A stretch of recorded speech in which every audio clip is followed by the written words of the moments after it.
I didn't scream when I found out my husband was meeting another woman. I didn't confront him either. Instead, I quietly booked a table at the same restaurant. For him, his parents, and her. Because if they all wanted to lie to my face, I figured the truth deserved a seat at the table too. And that dinner changed every relationship in our family forever. Before I begin, if you've ever lived through betrayal like this, please like, leave a comment, and subscribe to Storyflow Diaries. I used to believe that if a marriage lasted long enough, it became unbreakable. 20 years of shared routines, inside jokes, family holidays, and late-night conversations seemed like a foundation no secret could crack. At least that's what I told myself whenever I felt that small, quiet discomfort in my chest over the past year. The kind of feeling that whispers something isn't right, but you convince yourself it's just your imagination. My name is Linda, and until recently, I thought I had a good marriage. Not perfect, but steady. My husband Mark and I had built a life together the slow way.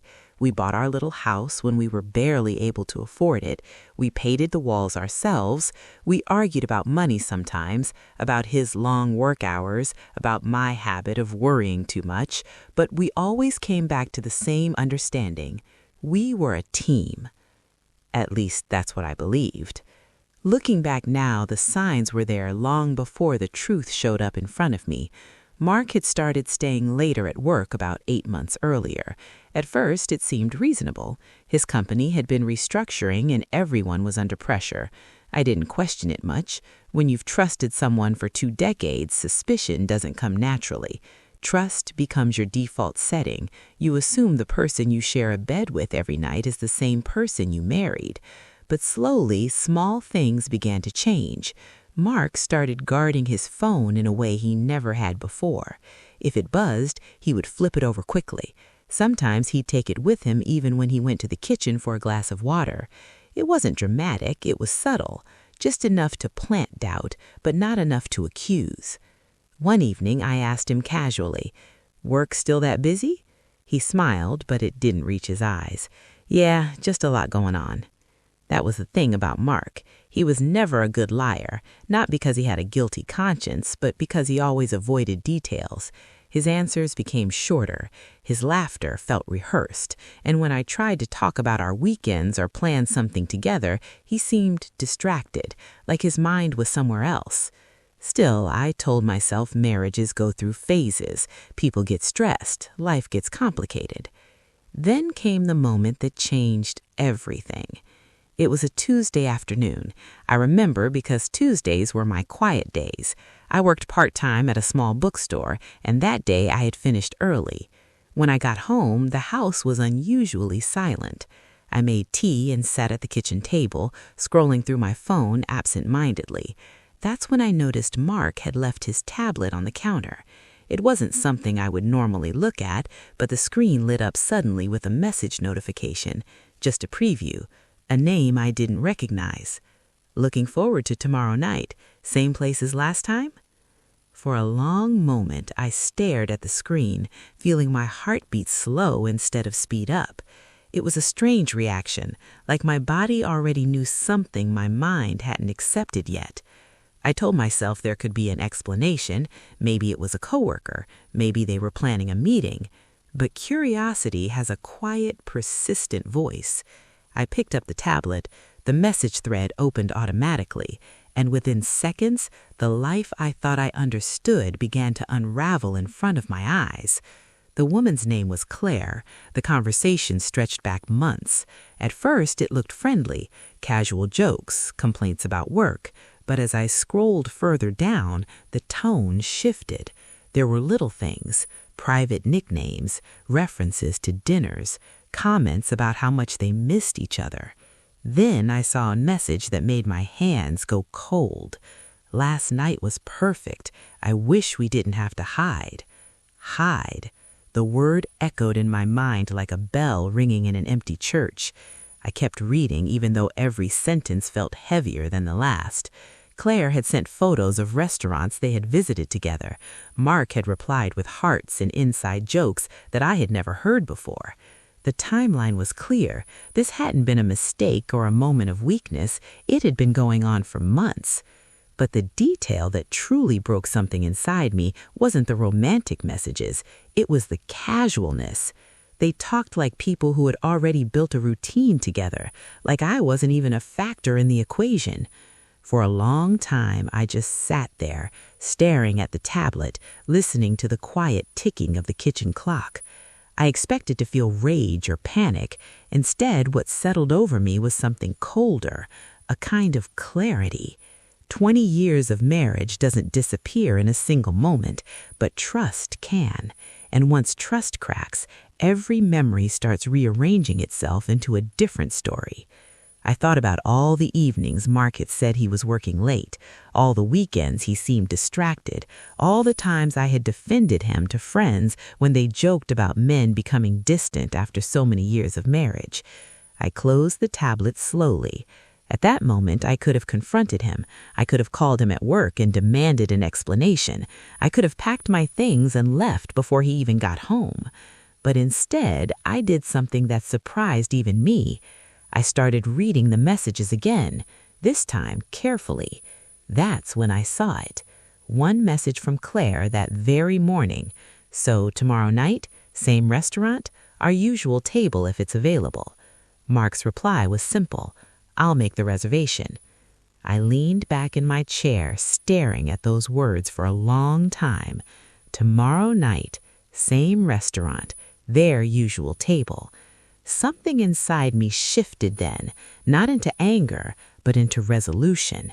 If Mark was planning another secret dinner, I wasn't going to stop it. I wasn't even going to warn him that I knew.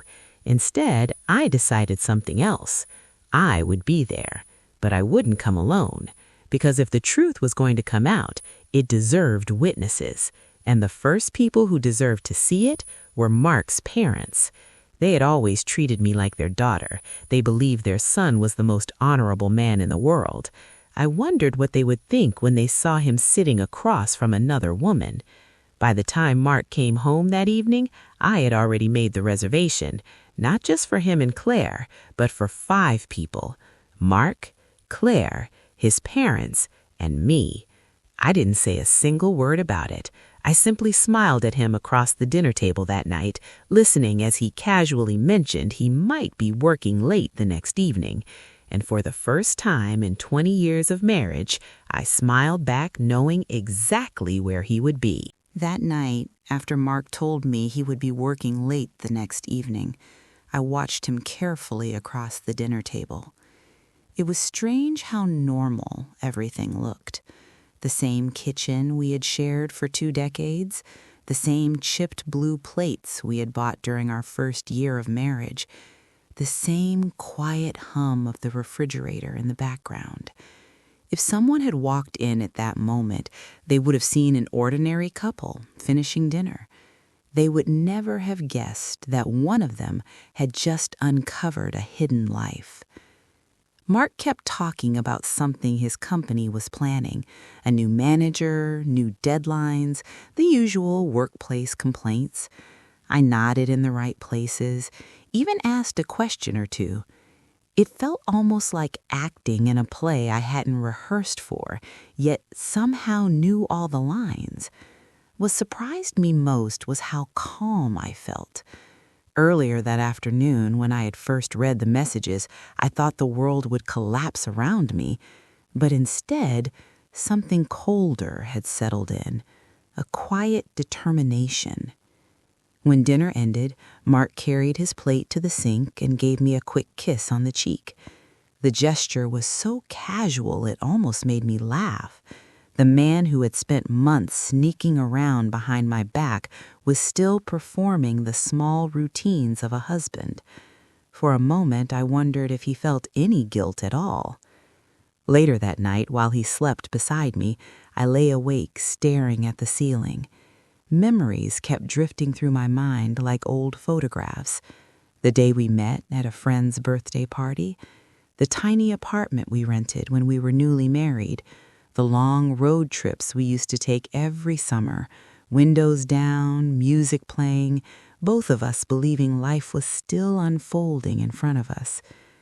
I wondered when exactly those memories had stopped meaning the same thing to him. Around midnight, I reached for my phone and called Mark's mother, Patricia. She answered after a few rings, her voice warm and slightly sleepy. "Linda, is everything all right?" I hesitated for a second before speaking. Patricia had always been kind to me. She treated me less like a daughter-in-law and more like family. In many ways, calling her felt harder than confronting Mark would have been. "I hope I didn't wake you," I said softly. No, I was just reading. What's going on?" I took a slow breath. "I was wondering if you and Richard would like to have dinner with me tomorrow night." There was a small pause on the other end of the line. "Dinner? Tomorrow?" "Yes, there's a restaurant downtown you've always liked. I thought it might be nice." Patricia chuckled gently. "Well, that's a lovely surprise. But shouldn't Mark be the one inviting us? You know how much he likes that place." For a moment, I closed my eyes. "He'll be there, I promise." She didn't question it further. Patricia trusted me, just as she trusted her son. She said they would love to come and asked what time the reservation was. When I told her 7 o'clock, she sounded pleased. After we hung up, I stared at the phone in my hand. One invitation was easy. The second one felt heavier. Still, I dialed Richard's number the next morning, even though I knew Patricia had probably already told him. He answered quickly, cheerful as always. "Linda, Patricia said you're taking us out tomorrow. That's generous of you.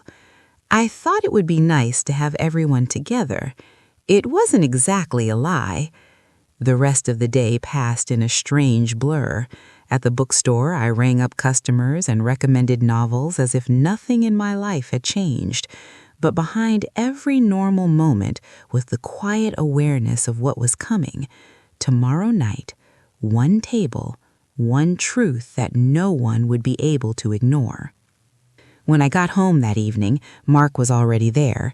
He was sitting on the couch, scrolling through his phone, looking unusually relaxed. That made sense now. He was probably looking forward to seeing Claire the next day. "Hey," he said casually when I walked in. "Hey." We talked about ordinary things again, groceries, a neighbor who had been complaining about their dog barking. I almost admired the normality of it all. If Mark noticed anything unusual about my behavior, he didn't mention it. The next morning arrived faster than I expected. Mark left for work early, giving me another quick kiss before he walked out the door. I stood by the window, watching his car disappear down the street. For a moment, I felt the faintest flicker of sadness, not for the man he had become, but for the man I thought he used to be. Then I started getting ready. I didn't dress dramatically or try to look intimidating. Instead, I chose something simple and elegant, a dark blue dress I had worn many times before. The point of the evening wasn't revenge or humiliation, it was truth. Around 6 o'clock, I drove downtown toward the restaurant Mark and Claire seemed to favor. I had passed it many times over the years, but had never gone inside myself. It was one of those places with warm lighting, quiet music, and polished wooden tables that made every dinner feel slightly more important than it really was. When I walked in, the hostess greeted me with a polite smile. "Good evening. Do you have a reservation?" "Yes," I said calmly. 5 people. The name should be under Mark Reynolds." She checked her screen and nodded. "Yes, we have a table reserved at 7. I smiled faintly. "Perfect." She led me through the dining room to a corner table near a large window. It was private enough for conversation, but still visible from the entrance. Exactly what I needed. A few minutes later, Patricia and Richard arrived. Patricia looked lovely in a light sweater, and Richard wore the same blazer he seemed to wear to every family dinner. "Linda," Patricia said warmly as she hugged me, "this place is beautiful." Richard shook my hand with a cheerful grin. "I'm curious what the occasion is." I gestured toward the empty chairs around the table. "Let's just say I thought tonight would be memorable." They exchanged a small, puzzled glance, but didn't press the question. We ordered drinks while we waited. The minutes ticked by slowly. My heart remained steady, though I could feel Patricia steadying me from time to time. She probably sensed something unusual in my tone. Then, at exactly 7 o'clock, the restaurant door opened. I saw Mark walk in first. He was wearing the gray jacket I had given him for his birthday last year. For a brief second, his eyes scanned the room casually. And then he saw me. The confusion on his face was immediate. But the moment that truly froze the whole room came a second later, because right behind him, walking through the door with a smile on her face, was Claire, and she had absolutely no idea she was about to sit down at a table with her boyfriend's wife and his parents. For a moment that felt longer than time itself, Mark simply stood there near the entrance of the restaurant, frozen in place. I watched his expression change in slow stages. First confusion, then disbelief, and finally something darker that looked very much like fear. Claire was still beside him, smiling faintly, unaware that the ground beneath her evening had already collapsed. She was looking around the room with the casual curiosity of someone expecting a pleasant dinner, not realizing the quiet disaster waiting just a few steps away. I lifted my hand slightly and gave a small wave, the kind you give when greeting someone you know across a crowded room. Mark's eyes locked onto mine immediately. His face turned pale. For a few seconds he didn't move at all. Patricia noticed him next. She brightened instantly and raised her hand back. "Mark, over here," she called warmly, completely unaware of the storm building in her son's chest. Richard turned his head toward the door, smiling as well. "There he is," he said. Claire followed their gaze, her smile still relaxed as she finally looked toward our table. I saw the moment confusion flickered across her face. She clearly hadn't expected an audience. Mark took a step forward, like someone walking into cold water. Claire followed, though her smile had begun to fade slightly. By the time they reached the table, the atmosphere had shifted into something thick and uncomfortable. Patricia stood up first and hugged her son. "We didn't know you were joining us tonight," she said happily. Mark didn't return the hug properly. His eyes were still fixed on me. "Mom, what are you doing here?" he asked, his voice tight. I spoke before Patricia could answer. "I invited them," I said gently. "I thought it would be nice if we all had dinner together." Claire looked from Mark to me, clearly trying to understand the situation. "Oh," she said politely, forcing a small laugh.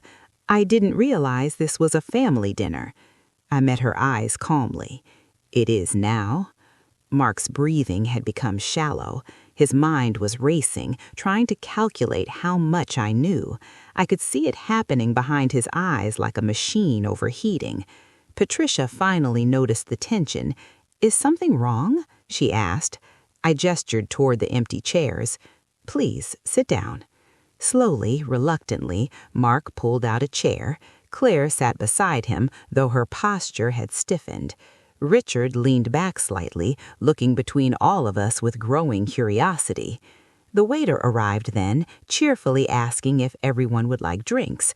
The timing was almost absurd. Mark mumbled something about water. Claire ordered a glass of wine, though her voice lacked its earlier confidence. Patricia and Richard had already ordered earlier with me. The waiter left, unaware that he had just walked into the middle of a silent explosion. For a few seconds, no one spoke. Finally, Patricia broke the silence.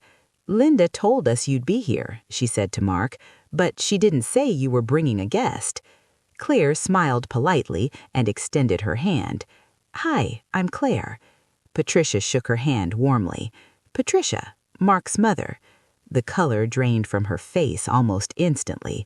Her eyes flicked to Mark, then to me. I watched realization begin creeping across her expression like a slow sunrise. She wasn't stupid. It didn't take long for the pieces to start aligning. Richard leaned forward and shook her hand as well. "Nice to meet you." Claire nodded stiffly, her wine glass arriving just in time for her to grip it like a lifeline. Mark finally spoke, his voice barely above a whisper. "Linda, can we talk outside?" I tilted my head slightly. "Why would we do that?" His jaw tightened. "Because this isn't the place." I folded my hands calmly on the table. "Actually, Mark, I think this is exactly the place." Patricia's eyes moved between us now, concern growing deeper. "Linda, what's going on?" she asked softly. I took a slow breath. My heart was still steady. I had rehearsed this moment quietly in my mind all day, and now that it had arrived, the words felt strangely easy. "Your son has been having an affair," I said.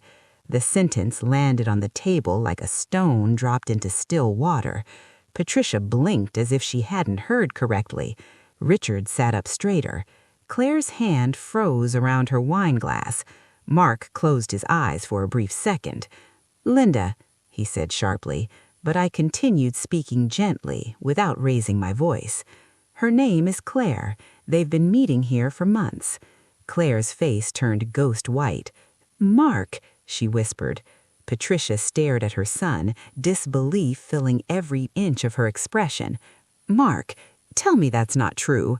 He didn't answer. His silence said everything. The quiet around our table seemed to swallow the restaurant noise.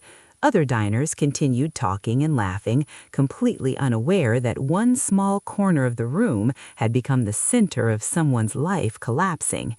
Claire slowly set her wine glass down. Her eyes were moving rapidly between Mark and me. "You told me you were separated," she said, her voice trembling. Mark looked at her helplessly. "Claire," she pushed her chair back slightly, "you said your marriage was over." Patricia gasped softly. Richard rubbed his forehead like someone trying to wake up from a bad dream. I looked at Claire, not with anger, but with something closer to sadness. "I believe you," I said quietly. She met my eyes then, and the guilt on her face was immediate, not because she had known about me, but because she was realizing she had been lied to as well. Mark finally leaned forward, his voice desperate now. "Linda, I can explain." I raised my hand gently. "You've had months to explain. Tonight isn't for explanations." Patricia's voice cracked as she looked at her son. "How could you do this?" Mark didn't answer, because there was no answer that could survive the truth sitting at that table. Claire stood up slowly, her chair scraped softly against the floor. "I'm leaving," she said quietly. She looked at me one last time. "I'm sorry." I nodded once. She walked away without looking back at Mark, and just like that, the secret dinner he had planned was over before it even began.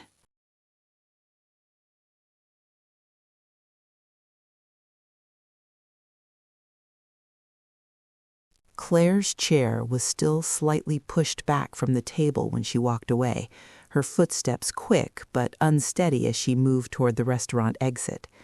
For a few seconds, none of us said anything. The silence she left behind felt thick, like the air itself had become heavier.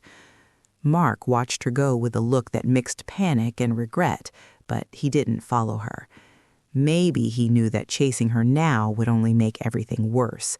Or maybe he understood that there was no escaping the moment he had been forced into. Patricia was the first to break. "How long?" she asked quietly. Her voice wasn't angry. That was what made it hurt more. It carried the tired disbelief of a mother who had just discovered her son was someone she didn't recognize. Mark stared at the table. "Mom? How long?" she repeated. He swallowed hard. "About 8 months." Patricia leaned back slowly, as if the number had physically pushed her into the chair. Richard remained silent beside her, his arms crossed tightly. I had known Richard for more than 20 years, and I had rarely seen him speechless. 8 months. Hearing the number spoken out loud felt strange. It turned something vague into something measurable. 240 days of secrets, 240 days of dinners that weren't really work meetings, 240 days of coming home to me as if nothing had changed. Patricia finally looked at me. "Linda, why didn't you tell us sooner?" I gave a small, tired smile. "Because I only found out yesterday." Mark looked up sharply. "You went through my tablet." His voice carried a hint of accusation, which almost made me laugh. "That's what you're worried about?" I asked calmly. He didn't answer. Richard leaned forward then, his voice quiet but firm. "Son, you don't get to be offended right now." Mark rubbed his face with both hands, the weight of the evening finally pressing down on him.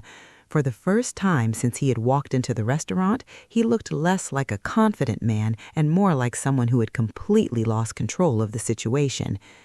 "I never meant for it to get this far," he said. It was the kind of sentence people say when they know the truth is ugly. Patricia shook her head slowly. "That's the thing about choices," she murmured. "They don't ask for permission to get this far." The waiter returned then, unaware of the emotional wreckage sitting at our table. He placed our drinks down politely and asked if we were ready to order. No one spoke. Finally, I looked up and said gently, "Could we have a few more minutes?" "Of course," he replied before walking away. Mark turned to me again. "Linda, please, let's go home and talk about this." I tilted my head slightly. "Why? So we can pretend tonight didn't happen?" His jaw tightened. "No, so we can fix it." That word hung in the air between us. Fix, as if betrayal were a broken appliance that could be repaired with the right tools.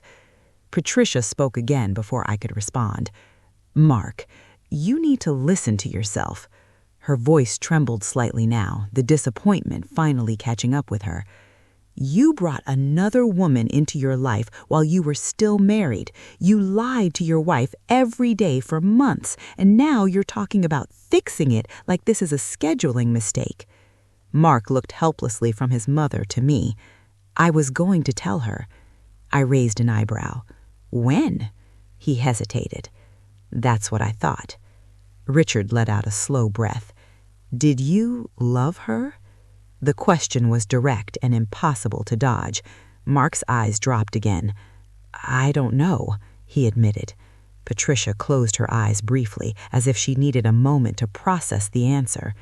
20 years of marriage reduced to uncertainty. I felt a strange calm settle over me again. Hearing Mark say he didn't know whether he loved Claire didn't hurt the way I expected it to. Maybe because by that point, the damage had already been done. Love wasn't the only thing that mattered in a marriage. Trust mattered more, and that had already been broken. The waiter returned once more, hesitating when he sensed the tension around our table. "Would anyone like to order?" Patricia looked up slowly. "You know what? I don't think we're very hungry tonight." The waiter nodded politely and stepped away again. For a few moments, we simply sat there in silence, surrounded by the ordinary sounds of the restaurant, laughter from another table, the clink of glasses, soft music drifting through the room, life continuing as if nothing had happened. Finally, Mark spoke again, this time directly to me. "Linda, I'm sorry." The words were quiet, almost fragile. I studied his face carefully. For 20 years I had known every line, every small expression. Tonight I saw something different there. Not just guilt, but fear, the realization that the stable life he had taken for granted might be slipping away. "I believe you're sorry," I said calmly. Hope flickered in his eyes for a brief second. Then I continued, "But being sorry doesn't erase what happened." The hope faded again. Patricia reached across the table and gently placed her hand on mine. "I'm so sorry, Linda," she whispered. I squeezed her hand softly. "This isn't your fault." Richard nodded slowly beside her. "You've always been family to us," he said. Mark flinched slightly at that sentence, as if hearing it made the consequences more real. I looked at him one last time. "You were going to sit at this table tonight and have dinner with her," I said quietly, "just like you have before." He didn't deny it. "And you were going to come home afterward, kiss me goodnight, and pretend you'd been working late." Still no denial. Patricia shook her head slowly, tears finally appearing in her eyes. "I raised you better than this." Mark looked like he wanted to disappear. After a long moment, I stood up from the table. "I think I'm ready to go home now." Mark pushed his chair back quickly. "I'll come with you." I looked at him calmly. "No." The single word landed heavier than any argument. His shoulders sagged slightly. Patricia stood as well, her hand still resting on mine. "Do you want us to drive you home?" she asked gently. I smiled faintly. "I'll be all right." For a brief moment, all four of us stood there together beside the table where everything had finally come into the open. 20 years of marriage, ending not with shouting, but with quiet truth. Then I picked up my purse and walked toward the restaurant door. And for the first time since discovering the affair, I realized something surprising. I didn't feel broken. I felt free. The night air outside the restaurant felt cooler than I expected. When I stepped through the door, the quiet hum of the city wrapped around me in a way that felt strangely peaceful. For hours, my world had been contained inside that small restaurant table. But outside, life continued as usual. Cars passed slowly along the street. A couple laughed somewhere down the sidewalk. A faint breeze moved through the trees lining the road. For the first time since I had read those messages on Mark's tablet, I took a long, steady breath. It felt like exhaling something I had been holding in for months without even realizing it. I walked toward my car slowly, the heels of my shoes tapping softly against the pavement. Each step felt lighter than the last, not because the situation was easy. Nothing about the end of a 20-year marriage could ever be easy, but because the uncertainty was gone now. The quiet suspicion that had been whispering in the back of my mind for months had finally been replaced by something solid. Truth. Behind me, the restaurant door opened again. I didn't need to turn around to know it was Mark. "Linda, wait!" His voice carried across the parking lot, slightly breathless. I paused beside my car but didn't open the door yet. When I turned, he was walking toward me quickly, his face tight with emotion. "Please," he said when he reached me, "just give me a minute." I folded my arms loosely, giving him my attention but nothing more. "What do you want to say?" I asked calmly. For a moment, he seemed unsure where to start. His mouth opened slightly, then closed again. "I never wanted to hurt you," he finally said. I studied him for a few seconds before responding. "That's usually how betrayal works," I said quietly. "People don't plan the damage. They just keep making choices until the damage is unavoidable." He ran a hand through his hair, frustration and regret mixing across his face. "It wasn't supposed to be serious. Claire and I just started talking at work. It felt harmless at first." I nodded slightly. "That's how it always begins." He looked at me with pleading eyes. "Linda, I made a mistake." I tilted my head gently. "No," I said, "you made a series of decisions. The difference mattered." Mark looked down at the pavement for a moment before speaking again. "I'll end it, I promise. It's already over. She walked out tonight, didn't she?" The desperation in his voice made something inside me shift. Not anger, but clarity. "You're still thinking about this like it's a negotiation," I said softly. He frowned slightly. "What do you mean?" "You think if you cut Claire out of your life, everything goes back to the way it was before." He didn't answer, but the silence confirmed it. I sighed quietly. "Mark, the affair wasn't the only problem." He looked genuinely confused now. Then what is? For a moment, I searched his face, wondering if he truly didn't understand. The problem is that you were able to live 2 different lives for 8 months, I said slowly. You looked me in the eye every day and pretended everything was normal. He swallowed hard. I didn't know how to stop. That's exactly the problem, I replied. A car drove past behind us, its headlights briefly illuminating the parking lot before disappearing into the night. Mark's voice grew quieter. Are you saying there's no way to fix this? I took a moment before answering. 20 years of memories deserved at least that much consideration. I'm saying I don't know if I can ever trust you again. The words seemed to hit him harder than anything else that night. Trust. It wasn't dramatic, it wasn't loud, but it was the foundation everything else stood on. Without it, love couldn't survive. Mark looked like he wanted to argue, but the truth had already taken the air out of his defenses. I still love you, he said softly. For the first time that evening, I felt a small flicker of sadness. Maybe you do. His eyes searched mine hopefully.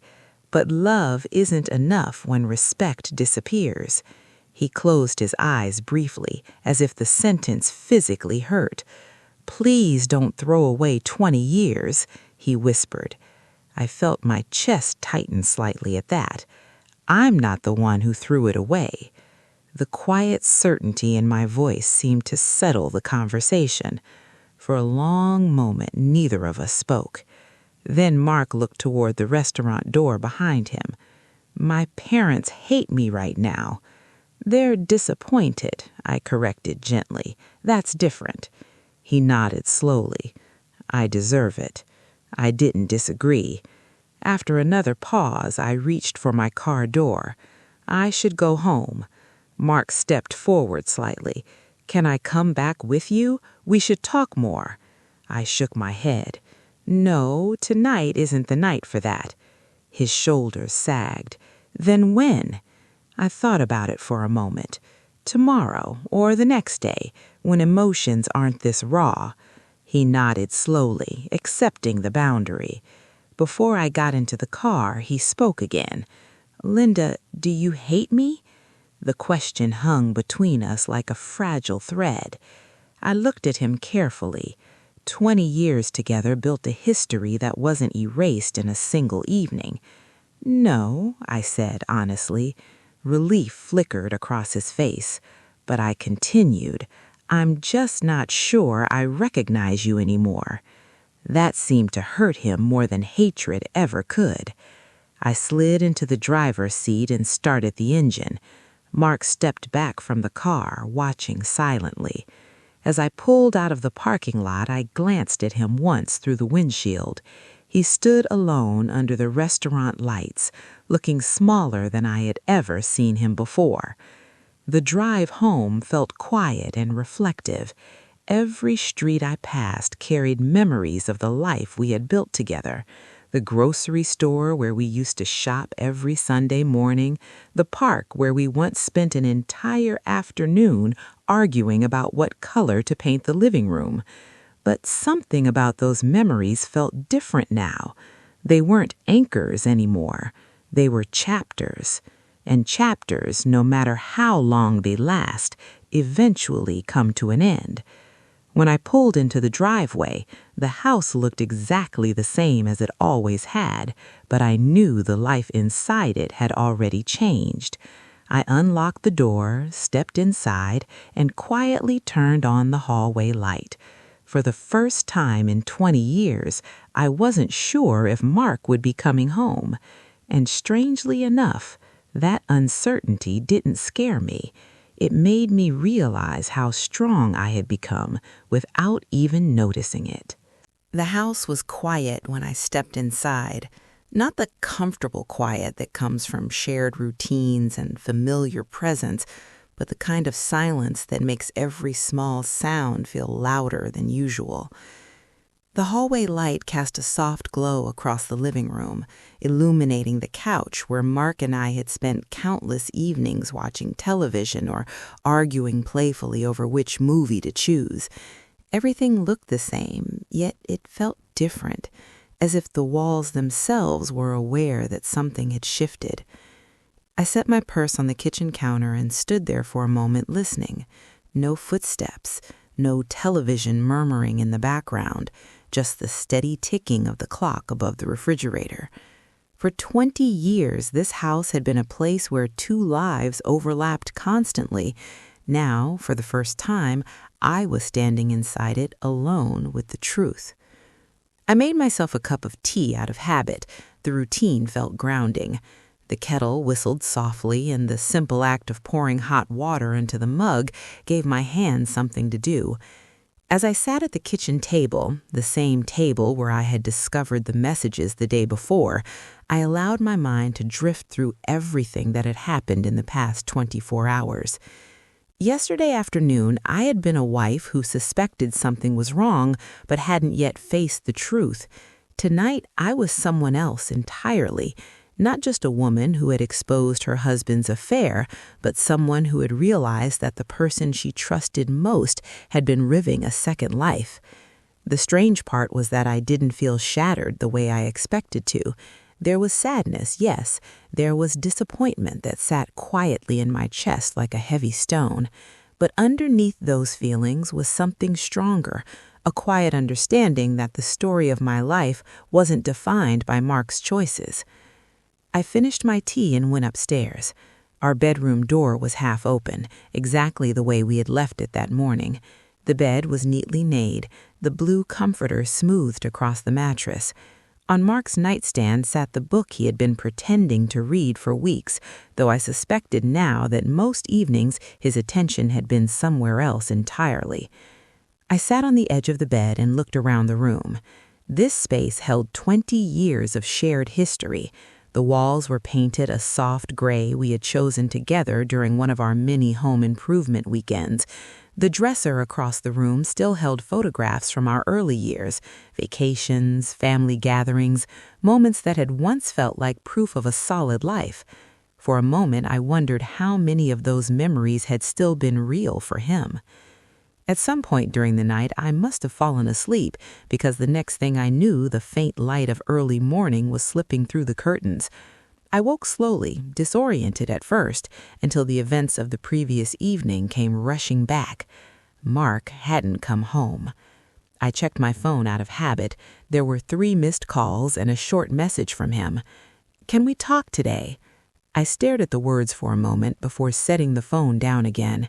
The conversation we'd started in the parking lot wasn't finished yet. It was only the beginning.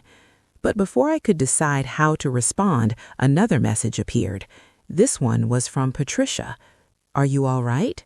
Her concern warmed something inside me. In the middle of everything that had happened, she had still thought about me. I typed a short reply. "I'm okay. Thank you." A minute later, she called. "Linda," she said softly when I answered, "I didn't want to bother you too early." "You're not bothering me." There was a pause, the kind that happens when someone is trying to choose their words carefully. "I hardly slept. Neither did Richard." "I'm sorry you had to see everything like that." "No," she said quickly. "I'm glad we did." Her honesty surprised me. If you hadn't invited us, we would have kept believing Mark's life was exactly what he wanted us to see. I leaned back against the headboard. "How is he?" I asked. Another pause. "He came by the house late last night," Patricia said quietly. "He looked lost." I wasn't sure how to respond to that. "He's staying here for now," she added. That didn't surprise me. Mark probably needed somewhere familiar after the chaos of the evening. "Linda," gently, Patricia said, "I want you to know something." "Yes?" "No matter what happens between you and Mark, you're still family to us." The sincerity in her voice made my throat tighten slightly. "Thank you," I said softly.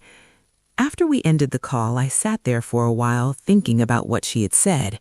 Families often fracture when marriages fall apart. Sides are taken, loyalties tested. But Patricia's words reminded me that some bonds are built on more than legal connections. Around mid-morning, my phone buzzed again. Mark.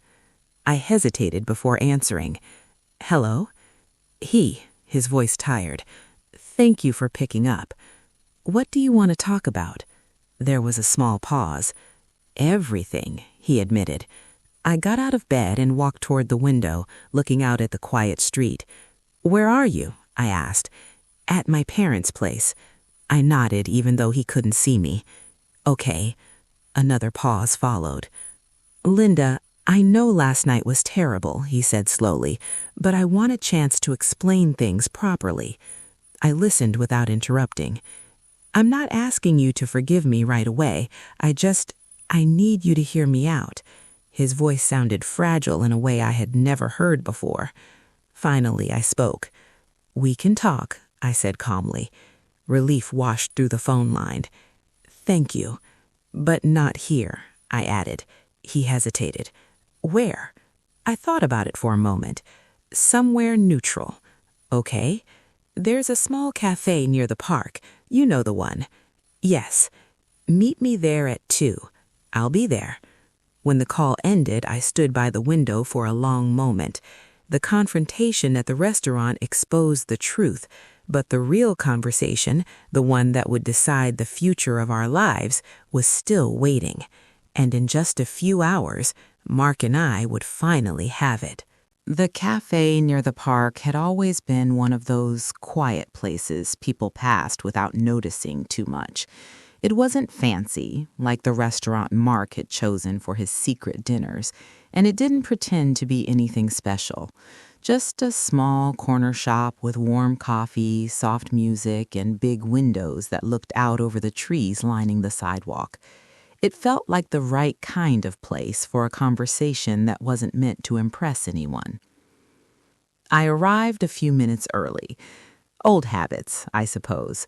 When you've spent years building a life around routines, punctuality becomes second nature. The afternoon sun filtered through the glass as I chose a table near the window. Outside, people walked their dogs or pushed strollers through the park across the street. The world looked completely ordinary, which somehow made the situation I was in feel even more surreal. I ordered tea and waited. Mark arrived exactly at 2 o'clock. When he stepped through the cafe door, I noticed immediately how different he looked from the confident man who had walked into the restaurant the night before. His shoulders were slightly slumped and there were faint dark circles under his eyes like he hadn't slept much. For a moment, he simply stood there, scanning the room. Then he saw me. He walked over slowly and stopped beside the table. Hi, he said quietly. Hi. He pulled out the chair across from me and sat down. For a few seconds, neither of us spoke.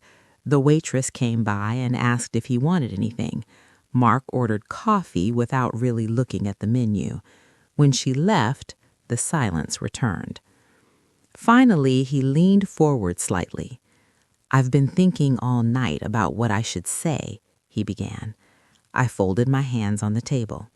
Then start talking. He nodded slowly. Claire and I met at work about a year ago. She joined my department during the restructuring. I listened quietly. At first, it was just conversations, lunch breaks, complaining about deadlines, nothing serious. I raised an eyebrow slightly, but didn't interrupt. After a while, he continued, it became easier to talk to her than it should have been. Easier than talking to your wife? I asked calmly. He winced slightly. That's not what I meant. Then what did you mean? He sighed. Things between us had become routine, he said carefully.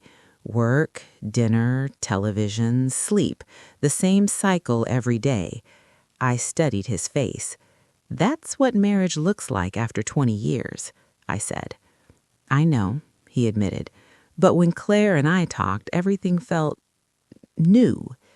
The honesty in his voice was painful but important. New isn't the same as meaningful, I replied. He nodded slowly. You're right. The waitress returned with his coffee, setting it down quietly before leaving us alone again. Mark wrapped his hands around the mug like he needed the warmth. He said, One night we stayed late at the office. Everyone else had gone home. We were talking about life, about mistakes we'd made. I could already see where the story was heading. And then? I asked. And then I crossed a line, he said quietly. There was no need for details.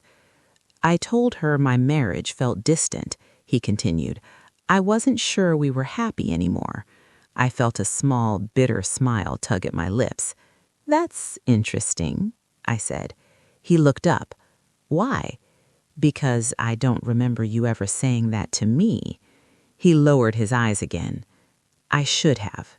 Yes, I agreed. You should have. For a moment, we both sat there, the weight of that simple truth settling between us.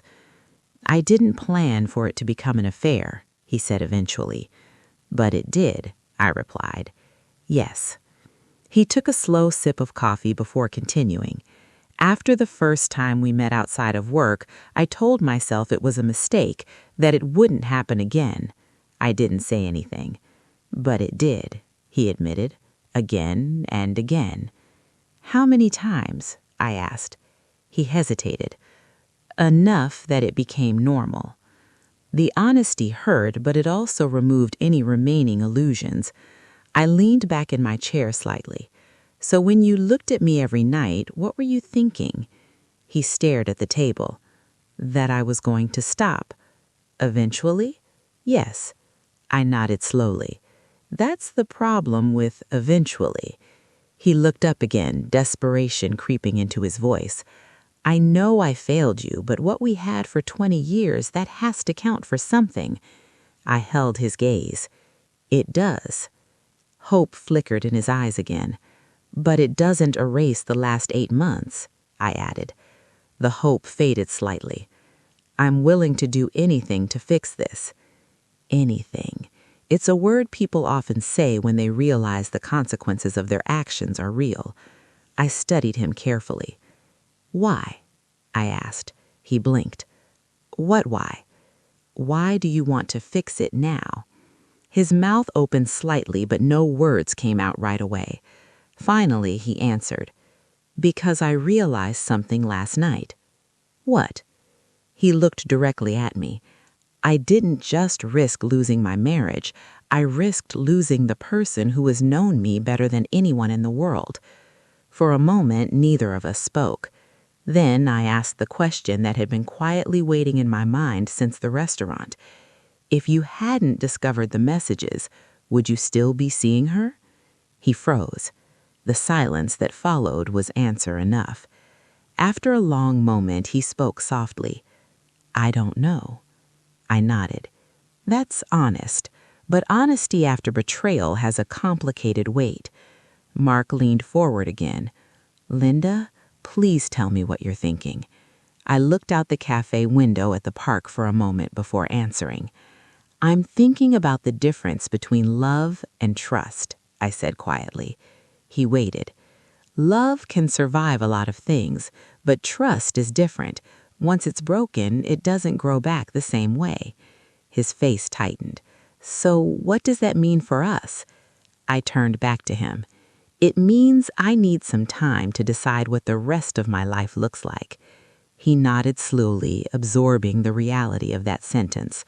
For a long moment, we sat there together, two people who had once believed their future was guaranteed.